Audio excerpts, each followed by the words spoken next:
केदारनाथ जी और मैनेजर पांडे का बहुत ही करीबी छात्र रहा। घर पर आना जाना ये मेरा उनके साथ था। तो इस वजह से भी पूछते हैं हमसे कि भाई जामिया में हिंदी विभाग का क्या हो रहा है। इसके अलावा यहाँ से भी आपके प्रोफेसर मुजीब साहब, अशोक चक्रधर साहब, अब्दुल्ला बिस्मिल्लाह जी, जिनकी मैंने पहली बार मेरे ख्याल से BA पार्ट 1 में झीनी मिनी चदरिया पढ़ी थी, बहुत पहले पढ़ी थी उनकी जो उपन्यास। तो मैं जब विभाग है वो उस तरह नहीं कर पा रहे हैं जिस तरह से हमारे और विभाग कर पा रहे हैं। क्योंकि मैं खुद भाषा का साहित्य और भाषा का मैं विद्यार्थी हूँ, तो मेरा प्रयास ये रहा कि मैं इन विभागों को भी एक्टिवेट किया जाए, कुछ करें। ज्ञान सिर्फ क्लासरूम में नहीं होता, यह आप ध्यान रखेंगे।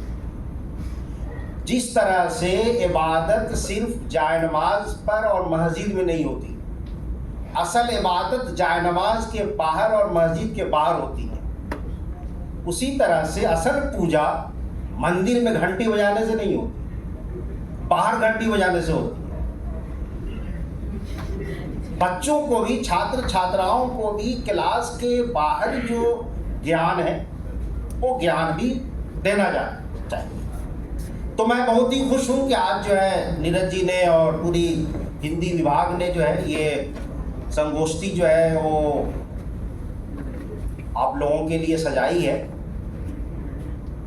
देखिए, रहीम की जो भाषा है वो बहुत भाषाएं जानते थे कि अपनी कहा, तो या तो मैं फारसी में बोलूं या फिर रहीम की भाषा में बोलूं, दो ही मेरे पास ऑप्शन है। दोनों समझ में आ गए। तो फारसी में अगर बोलूं तो फिर आपको समझ में नहीं आएगी, तो फिर रहीम की भाषा में क्यों नहीं बात करूं मैं। हाँ, ये दुर्भाग्य है कि फारसी वाले रहीम का को आधा जानते हैं और हिंदी वाले भी आधा जानते हैं। और मैं शौक हूँ कि यहाँ कोई फारसी का कोई शिक्षक, कोई छात्र छात्रा कोई है फारसी की तरफ से नहीं है। ये देखिए, मतलब रहीम पे बात हो और फारसी के शिक्षक और स्टूडेंट ना हो तो ये तो दुर्भाग्य की बात है। अगर कोई फारसी जानता है तो हिंदी नहीं जानता, और हिंदी जानता है तो फारसी नहीं जानता। इसी सब को ध्यान में रखते हुए हमने जो है एक जर्नल निकाला है, उसका नाम है तारा दर्पण। तारा फारसी है, दर्पण हिंदी है।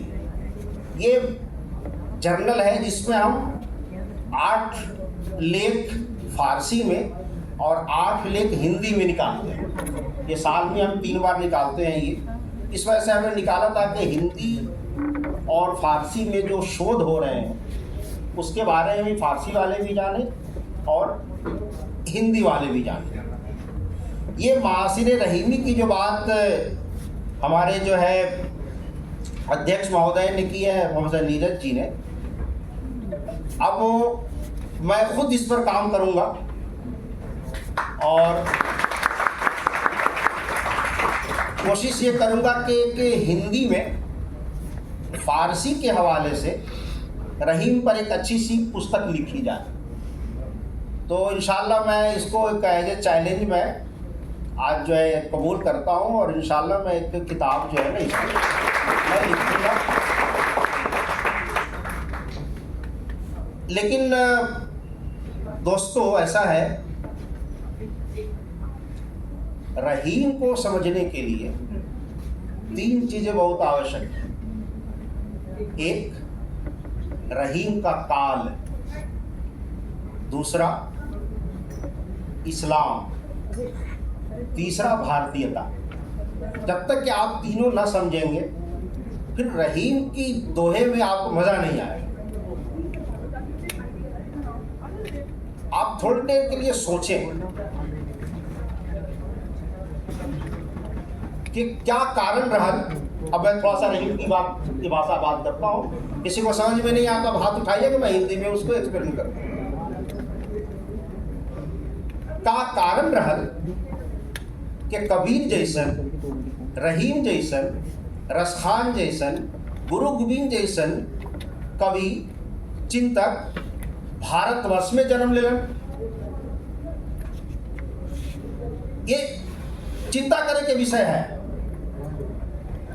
जितने भी महान महान कवि, जे कवि जे वो समय के राजा और महाराजा और वो समय के जो फिलॉसफी रहल ओकरे खिलाफ जाके कैसे लिखलन, ये बात चिंता करे के है। रहीम के जो काल रहल,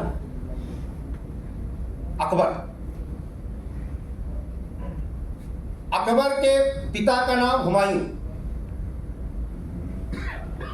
शेर शाह हुमायूं के पीछे पागल हाथी की तरह घूमत रहा, तो पकड़ी और मारी।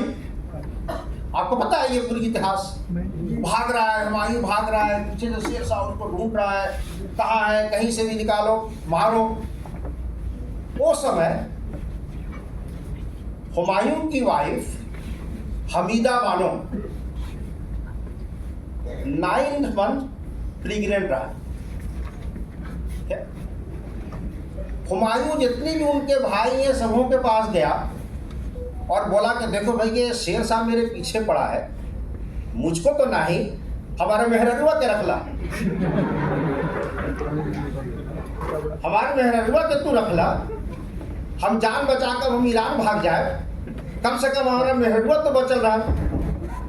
सबके भाइयों ने मना कर दिया कि भैया ये तो मैं नहीं करूंगा, अगर तोरा मेहरारू के हम रखत है तो शेर शाह हमरा थोड़े छोड़िए।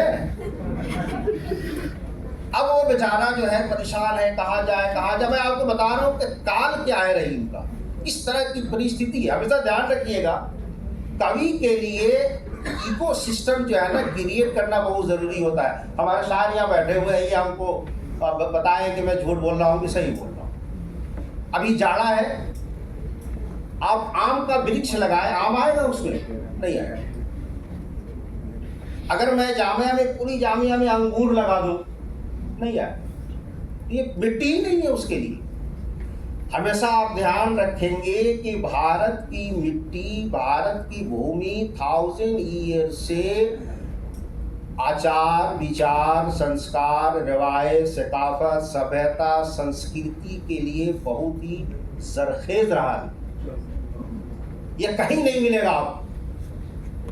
ये भारतवर्ष में हुआ कि मैंने कहा कि अरम ब्रह्मासी, मैं ब्रह्म हूं।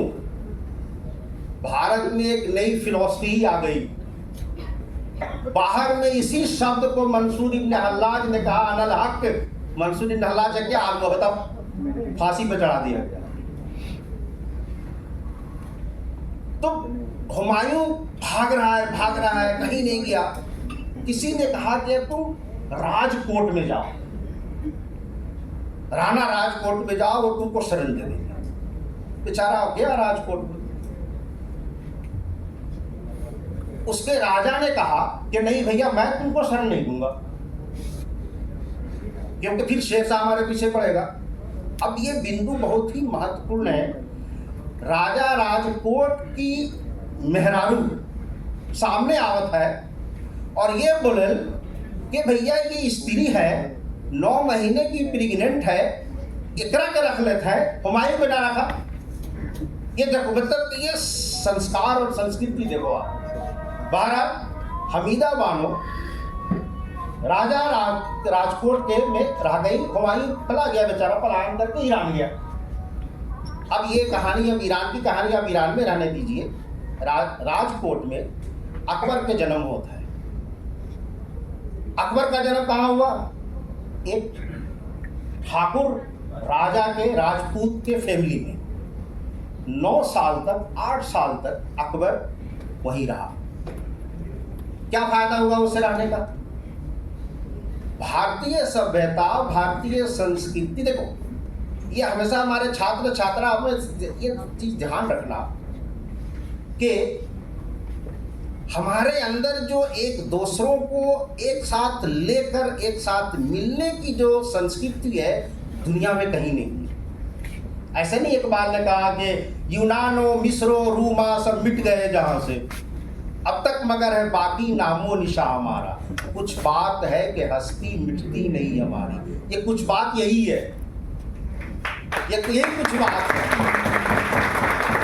ये कुछ बात क्या है? सर्वे भवन्तु सुखिना सर्वे सन्तु निरामया। कोई भी आप पूजा पाठ ले लो, चाहे गीता का श्लोक ले लीजिए, वेदा का श्लोक लीजिए, किसी भी गीता संस्कृत के विद्वान यहाँ बैठे हुए हैं, मुझको आप गलत होगा सही करेंगे, कहीं भी वैदिक श्लोक में, गीता के श्लोक में किसी भी धर्म की, किसी भी रिलीजन की बात कभी हुई ही नहीं, कभी भी नहीं। ये हम मान रहे हैं, क्योंकि हम नहीं समझ रहे हैं। मैं यहाँ पर कोई श्लोक पढ़ दूं सर्वे भवन्तु सुखिना, वो किसी को समझ में आया नहीं, बोले अरे ये तो कुलपति जो है ये तो संस्कृत का श्लोक पढ़ रहा है, अरे ये तो गजब हो गया, जामिया में संस्कृत का श्लोक, ये तो बहुत, ये तो इससे बड़ा जो गुनाह हो ही नहीं सकता। वो समझा नहीं। अल्लाह अकबर, अल्लाह अकबर का अनुवाद होता है ईश्वर महान है। अगर मैं किसी मंदिर में जाऊं, कहूँ अल्लाह अकबर, मेरा क्या हाल होगा बताओ? और अगर मैं कहूँ ईश्वर महान है, हाँ कोई प्रॉब्लम नहीं है। देखो बात वही, समझ नहीं पा रहे हैं। हमारी मानसिकता इतनी कमजोर हो गई है। रहीम की बात करें, देखा सब विषय क्या दिया है, हमारा समय। अरे मेरे भाई, रहीम हमसे 100 साल ज्यादा आगे है, अभी तक हम रहीम तक पहुंच ही नहीं पाए हैं। तो अकबर का जन्म होता है, अकबर जो है राजा बनता है। अब अकबर जब राजा बनता है, चूंकि उसका लालन पालन, हमेशा आप सब भाषा के छात्र हैं, मातृभाषा की बात करते हैं। किसी ने पूछा आपकी पितृभाषा क्या है? किसी ने पूछा व्हाट इज योर फादर टंग? पूछा किसी ने? नहीं पूछा। क्यों नहीं पूछा है? इस वजह से नहीं पूछा है कि हम माँ से ही सब चीज लेते हैं।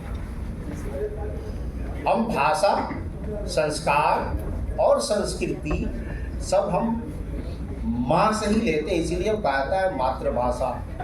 अब ऐसे हालात में अकबर जो है वो बनता है राजा, बादशाह बनता है। उसके बादशाह बनने में सबसे बड़ा जो आदमी है जो उसको इस मकाम पर पहुंचाता है, उसका नाम है बैरम खान। ये बैरम खान कौन है? ये जहां पर हम बैठे हुए जिसके नाम पर अब्दुल रहीम खाना का बाप है, बैरम खान। ये बैरम खान कहाँ से आया है? ये ईरान से आया हुआ है, काशान से। एक जगह है ईरान में काशान, वहाँ का आदमी है ये। यहाँ आता है बैरम खान, और बैरम खान अकबर को अकबर बनाता है। पहले तो जलालुद्दीन था, लेकिन जब हर आदमी के पास जो है ना लोभ होता है, बैरम खान थोड़ा लोभी हो गया और वो चाह रहा था कि अकबर की जगह पर मैं ही क्यों नहीं बादशाह बन जाऊं। भाई जब मैं बादशाह बना सकता हूं तो हो भी सकता हूं ना। अब ये खबर अकबर को लग गई, तो अकबर चूंकि बैरम खान के एहसान के तले इतना दबा हुआ था कि उसका मर्डर नहीं किया, कहा कि ऐसा कीजिए गुरुदेव, आप हज करने के लिए चले जाओ, सबसे आसान तरीका है, नहीं बजाओ। अब आज की तरह तो नहीं है कि 15 दिन में वापस आ गए। उस वक्त तो पता नहीं 3-6 महीने, 7 महीने, 8 महीने लगते थे। तो उसने बैरम खान को बेचारे को हज के लिए भेज दिया। बीच में किसी ने जो है उसका मर्डर कर दिया। एक चीज और आप ध्यान रखें, खासकर जो छात्र छात्राएं हैं, हमारी भारतीय परंपरा में पूरी का पूरा भारतीय साहित्य परंपरा पढ़ लो, किसी भी साहित्य को उसके ओपिनियन के लिए मारा नहीं गया, कभी भी नहीं। इसी भारतवर्ष में वैदिक साहित्य का खुलेआम चैलेंज करने वाले हमारे पास महात्मा बुद्ध और महावीर जैन है। किसी ने कुछ नहीं कहा, उसको आप छोड़ दो। ये हमारे यहाँ तो एक चारवाक की जो फिलॉसफी है, वो तो कहता है पियो फिर गिरो, फिर पियो, फिर गिरो, फिर पियो, यानी पीते रहो जब तक कि तुम्हारा कल्याण ना हो जाए।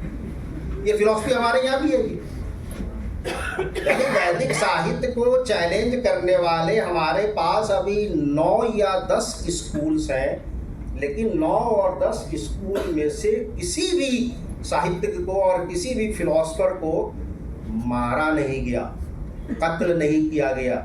It only happens in India. ये सिर्फ इंडिया में ही होता है, बाकी जगह नहीं होता।